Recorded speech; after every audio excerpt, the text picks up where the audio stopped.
J'ai quelques théories sur les antagonistes possibles pour Spider-Man Brain Day. Écoutez-moi jusqu'au bout, s'il vous plaît, mais me prenez pas pour le fou du bus, parce que je vais peut-être un petit peu aller loin à la fin. Pour que ce soit clair, Jean Grey ne sera pas l'antagoniste. Voilà, au moins vous êtes sûr et certain.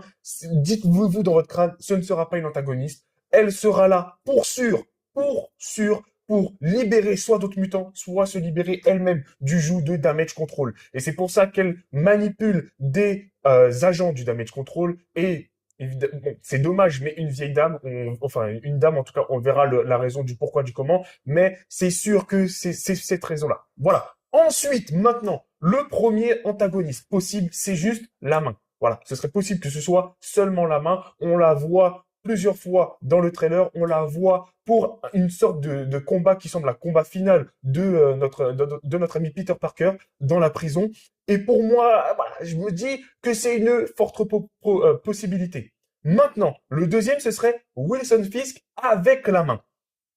Pourquoi est-ce que je pense ça? C'est que à la fin, au début du trailer, on voit Peter récupérer la clé de la ville, mais de la main de l'assistante de Fisk, pas de Fisk lui-même. Ce qui veut dire qu'on pourrait se dire que cette dame-là est devenue la nouvelle maire de comment ça s'appelle, de New York, et Wilson Fisk est en prison. Sauf que Wilson Fisk a toujours des connaissances avec la criminalité de New York et du monde. Donc, il pourrait s'allier avec la main pour justement arrêter Daredevil, arrêter Frank Castle et donc arrêter Peter Parker.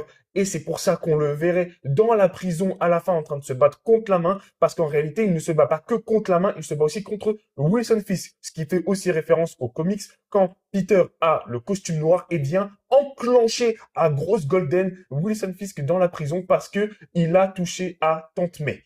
Ensuite, le dernier méchant que je pense être possible, même si là, je pense que vous allez me prendre pour le fou du bus, ce serait Morlun. Morlun, c'est qui? C'est un chasseur de totems. Les totems, c'est quoi? Ce sont les représentations animales humaines enfin, c'est ce que je viens de dire en fait.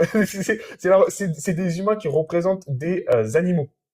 Et donc là, on a l'homme araignée, on a Black Panther, etc. Ce sont des êtres totems. Et Morlun les chasse. Morlun vient récupérer leur énergie pour devenir plus puissant. Et donc là, ce serait intéressant que Morlun soit introduit comme sa première introduction dans les comics, ce qui veut dire juste un mec qui surveille Peter pendant tout le film. Et au moment où il a fini par se recharger, fini par être assez puissant.